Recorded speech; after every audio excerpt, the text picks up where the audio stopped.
This video shows two trainees placing a suture in a dry lab. The trainee at the top has recently started their ophthalmic training, whilst the trainee at the bottom has almost finished. The more junior trainee takes 2 minutes 20 seconds to place one suture. The trainee at the bottom takes 30 seconds. The more junior trainee is yet to pass the needle through the wound edge before the senior trainee has finished their suture. The question is, what underlies this difference?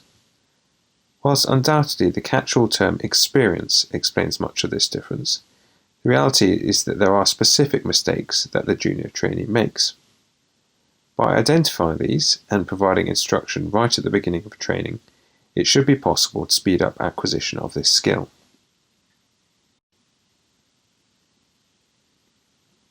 This instructional video will be divided into 6 parts.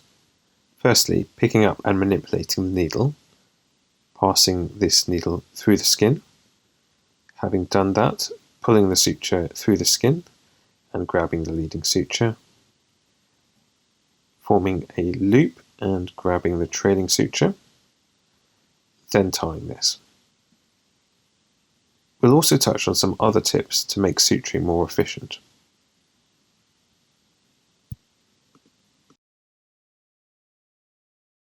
The suture should be picked up with forceps immediately above its insertion into the needle.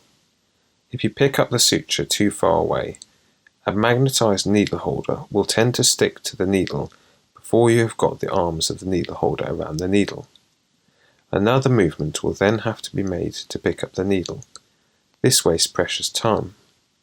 It's not good practice to pick up the needle with the forceps, as this might damage these delicate instruments. Another tip is to use the skin as a stabilization point for the needle. Between the 2 points of the skin and above that to the firmly held suture, the needle can rotate into the correct orientation as you pass the arms of the needle holder around the needle and gently press down towards the skin. If you hold the needle in the air, you might be able to correctly orientate the needle holders around the needle, but it usually takes more time. The needle should of course be grasped 2/3 of the way from the sharp end. This is designed as the point of maximum stability. If you hold further up, the needle can rotate more easily around its long axis. This is not desired. You should also avoid holding the needle too far up the needle holder arms. The wide part of the arms can crush the needle and cause a straight segment to form, rather than the usual smooth curve. Holding too close to the tip of the needle holders can cause the needle to ping off the needle holders. Vicryl sutures can fly up to about 1.5 meters when this happens.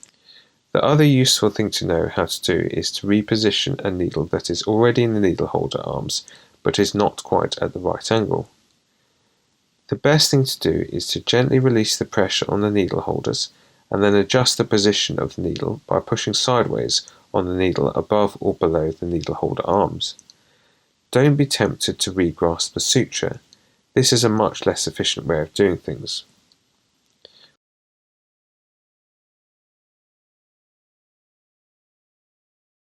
We're not going to talk about tissue handling here, as we are using foam which does not simulate skin very well. Rather, we concentrate on how to handle a needle with the needle holders. The needle should be passed into the skin up to the needle holder arms. This is a relatively slow movement, ensuring that the path of the needle through the skin is optimally orientated. The needle can then be grasped once, and only once, again near where it joins the suture. It is then advanced as far as the needle holder arms again. This can be a more rapid movement because the needle path through the skin is already established. You'll notice that when the needle is passed through this side of the wound, the tip of the needle is gently rested on the surface of the skin on the other side of the wound. This helps to keep it visible for re-grasping and in a convenient orientation. This isn't always possible and depends on the depth of the wound and size of the needle. The needle will now be far enough through the skin to be re-grasped on the other side. Care is taken to re-grasp in such a way that the needle is ready to be passed again through the other side of the wound. It is a common mistake, as with here, to rotate the needle holders around, This means that needle has to be regrasped with the same orientation.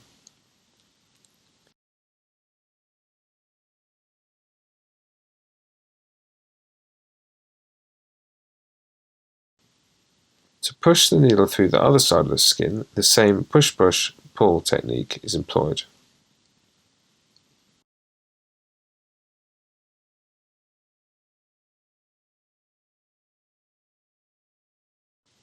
The needle is pulled through the skin and away from the wound. You will notice that the forceps are immediately positioned over the suture in a position about 3.5 centimeters away from the wound. The idea is to pull the suture through the forceps until there is 4 centimeters from the tip of the trailing suture to where the forceps are going to pick up the leading suture. Using a ruler, we can see that this is almost spot on. The reason for the 4 centimeter distance is that this is about the length of suture required to allow the leading suture to be looped around the needle holders twice without pulling the trailing suture through the wound.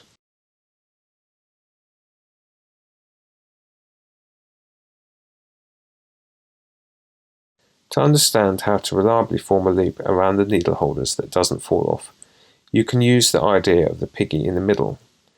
The needle holders are the piggy, and the suture coming off the forceps and the suture coming out of the wound are the thrower and catcher. You need to place the piggy between the thrower and the catcher. The catcher and thrower need to face each other. This allows a very stable double loop to be formed. The problem happens when you stop obeying the rule of piggy in the middle. If the suture coming out of the forceps faces away from the wound, there is a tendency for the loop to come off the end.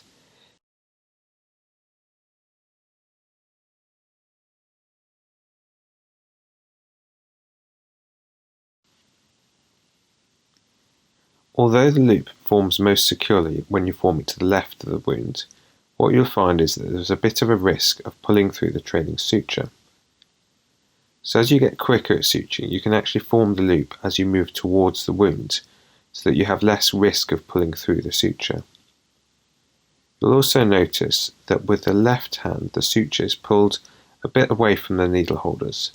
This helps to lock the loop in position before you grab the trailing suture.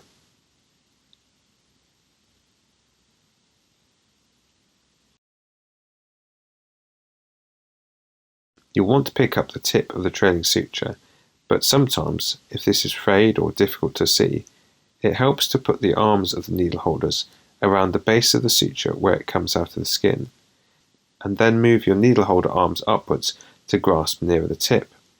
You then pull in opposite directions and then do your final 2 throws.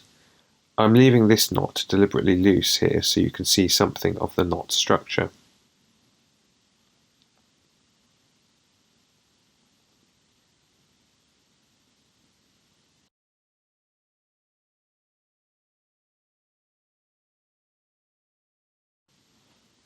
During the course of our observations, we found that locking needle holders seemed to be easier for placing buried sutures because very precise control of the needle is required where it comes out just below the skin, and this is also often at an awkward angle.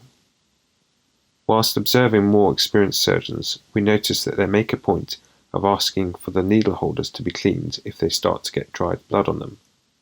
Dried blood makes it difficult to form a loop efficiently. It takes about 2 to 2.5 centimeters to place one suture. This knowledge allows you to estimate whether you will have enough suture left. If you're going to be a bit tight, then you can be a bit more careful about preserving the remaining suture length. The usual suture is 45 centimeters long, so if you are given half a suture, you'll get about 10 sutures from this length. A suture takes about 1 minute to be placed in real life, although this is usually longer for buried sutures and for very small needles such as with 7 or 8/0 vicryl. By knowing how long it will take to place your sutures, you can help your anaesthetist plan the recovery of the patient and arrange for the next patient to be sent for in a timely manner.